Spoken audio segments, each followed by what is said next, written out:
আর share করছি চাল কুমড়ো ভাজি। আসসালামু আলাইকুম এভরিওয়ান, আমি নাসরিন সুলতানা মিন্না, সিরাজগঞ্জের মেয়ে। আমার রান্নাঘরে আপনাদের সবাইকে স্বাগত জানাচ্ছি। এই রান্নার সাথেই থাকবেন, ফুল ভিডিও শেয়ার করেছি। এই রান্নার জন্য কিন্তু একটা চাল কুমড়ো আমি এভাবে করে খুব সুন্দর করে ক্লিন করে ধুয়ে কেটে নিয়েছি। দেখুন কতটা সুন্দর কুচি কুচি করে নিয়েছি একেবারে।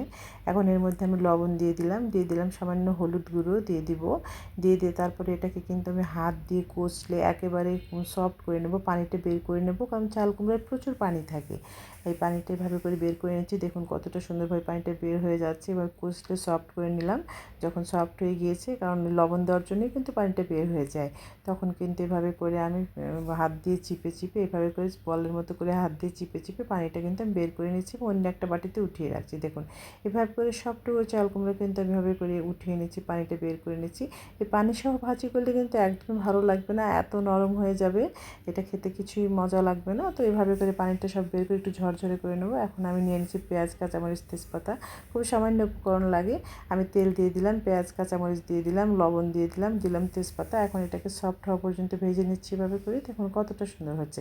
পেঁয়াজটা সফট হওয়া পর্যন্ত এভাবে করে আমি ভেজে নিলাম। এখন কিন্তু আমি একটু আস্ত জিরা দিয়ে দিব। এই জিরার ফ্লেভারটাতে কিন্তু বেশি ভালো লাগে ভাজিটা। এই যে আস্ত জিরা দিয়ে দিলাম।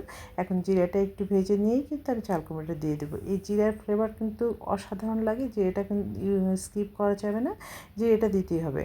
তো এভাবে করেই কিন্তু আমি একদম ভেজে নিলাম। এখন আমি চিপে রাখা চাল কুমড়োটা দিয়ে দিচ্ছি, পানি ঝরিয়ে রাখা। এখন এটাকে পেঁয়াজ মরিচের সাথে উল্টে পাল্টে খুব সুন্দরভাবে আমি ভেজে নিচ্ছি। দেখুন কতটা সুন্দর হচ্ছে।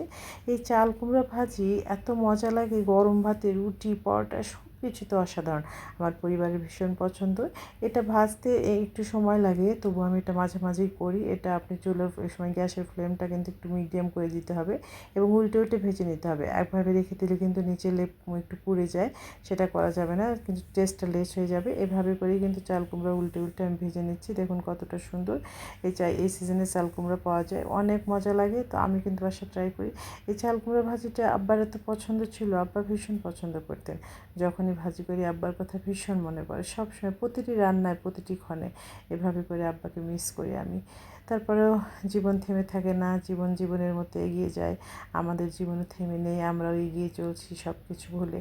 এভাবে করে চাল কুমড়োটা দেখুন ভেজে নিচ্ছি, কতটা সুন্দর হয়ে গিয়েছে প্রায়। এই যে একদম সফট হয়ে গিয়েছে, অল্প হয়ে গিয়েছে একেবারে। এখন কিন্তু আমি চুলা বন্ধ করে দিলাম, একটা সার্ভিং বাটিতে উঠিয়ে নিচ্ছি এভাবে করে।